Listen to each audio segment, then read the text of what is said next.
Estamos de volta com Roda de Mulheres. Você que ligou a televisão agora, estamos aqui falando de futebol feminino e com esse grupo maravilhoso.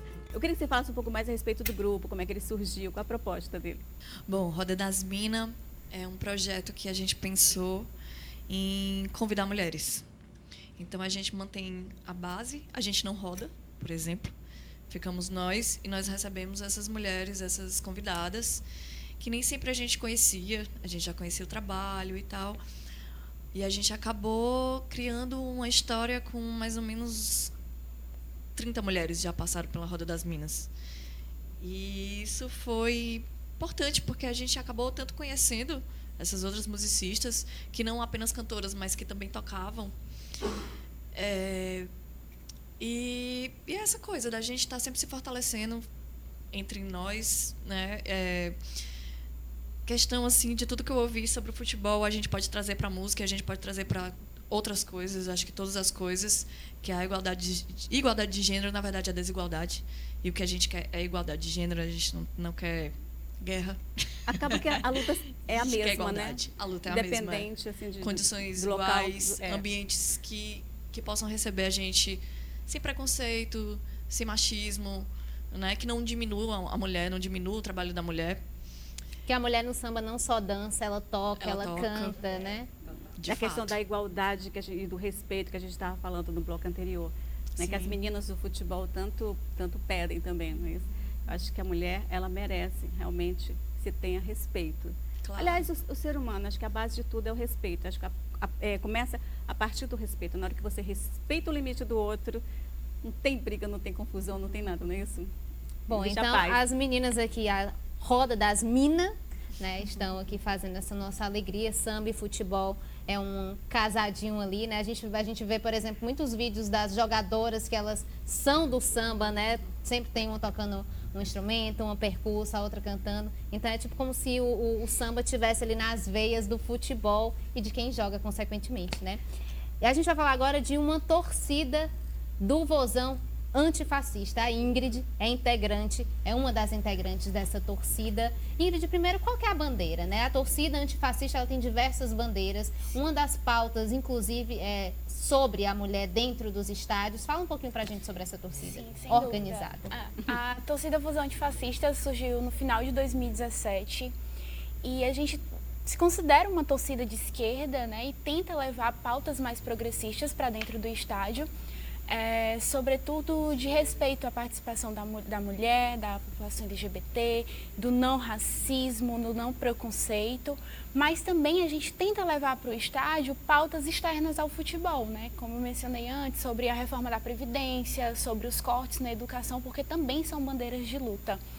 Mas falando da participação da mulher em si, eu acredito que um dos diferenciais da Vozão Antifascista é justamente ter esse espaço em que a mulher pode ocupar cargos de decisão, cargos de liderança e pode participar como torcedora sem ser questionada, sem ter a sua capacidade questionada.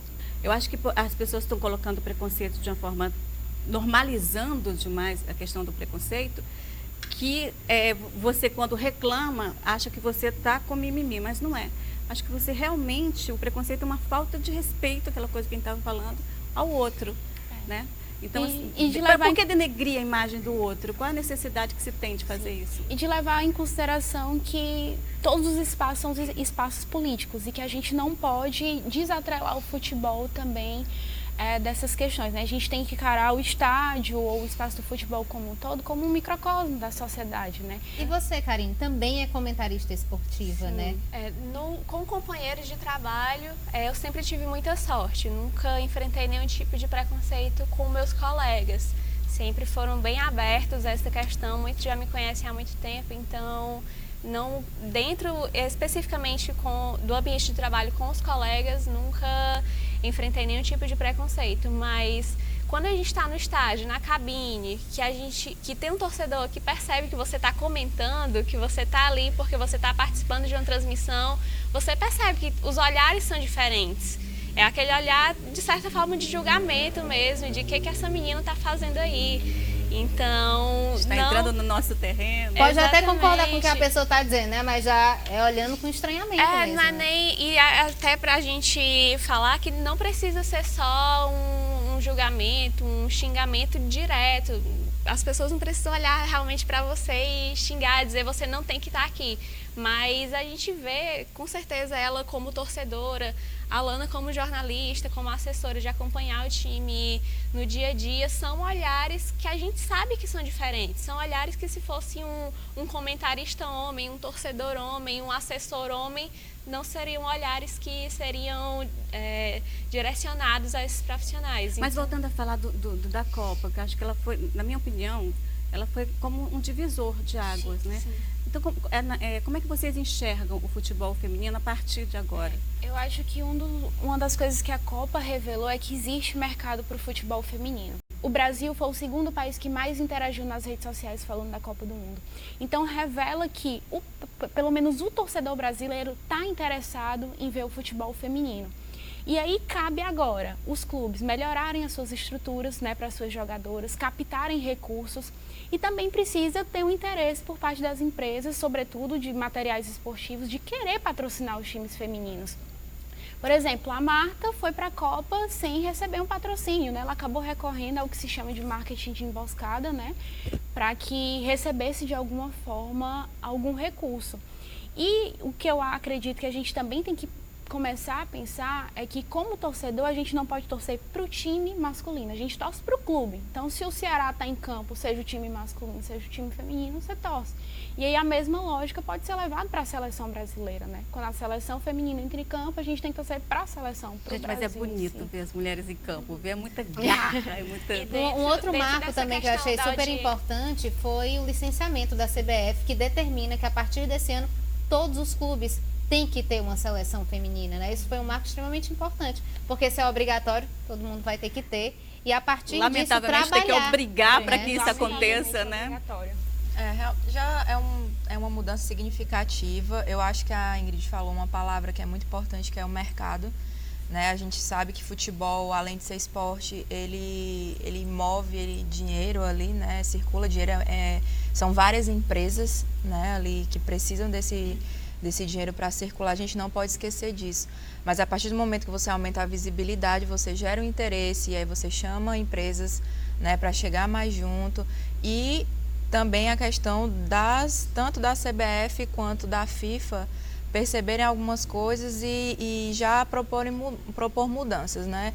Que a FIFA, por exemplo, já pensa em um Mundial de Clubes, já vai mudar, na Copa desse ano já teve uma modificação na premiação, também querem aumentar na próxima edição da Copa do Mundo, querem aumentar o número de seleção, e aí uma coisa vai puxando a outra. Para finalizar, meninas, apesar do tema futebol fluir, né?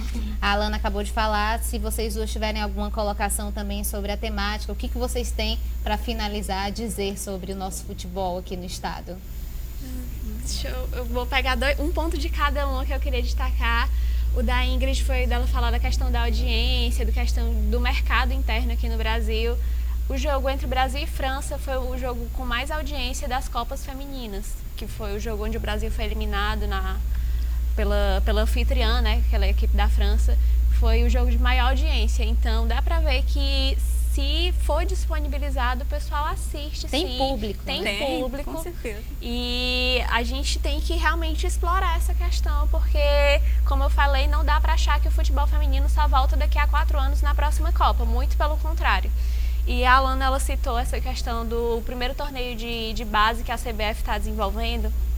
Eu acho que é realmente uma pena que a gente tenha que chegar nesse nível de ter esse licenciamento da CBF para obrigar os times, mas já que existiu, já que está tendo esse licenciamento, é muito importante que os times não façam realmente só por fazer, porque nesse ano a gente viu o caso do esporte, o esporte masculino, o time masculino caiu da primeira para a segunda divisão no ano passado, e nesse ano eles queriam tirar o time feminino. As meninas ainda estavam na primeira divisão, mas eles disseram que não tinham mais recursos e eles queriam tirar. Então, é importante que os clubes realmente invistam nessa questão para não ser não ser aquele só fazer por fazer, né? A gente realmente tem que fiscalizar muito isso para realmente desenvolver essa modalidade. Sim. Né, que estão cumprindo a obrigação de qualquer forma. Gente, o programa está terminando, né? Apesar de ser um tempo curto. E a gente quer terminar com um sambinha das meninas. Mas antes, aqui, eu né? gostaria que as meninas me dissessem onde é que a gente pode encontrar nas essa redes boa sociais, música. né? Bom, a gente toca no Café Cultura, a Roda das Minas é um projeto também de lá, né? Quais os dias? Então, tem que seguir as redes sociais do Café Cultura para saber o dia. E todo sábado a gente está na Minas no Samba também, que é um dia inteiro de samba no Café Cultura, e tem uma roda só de mulheres.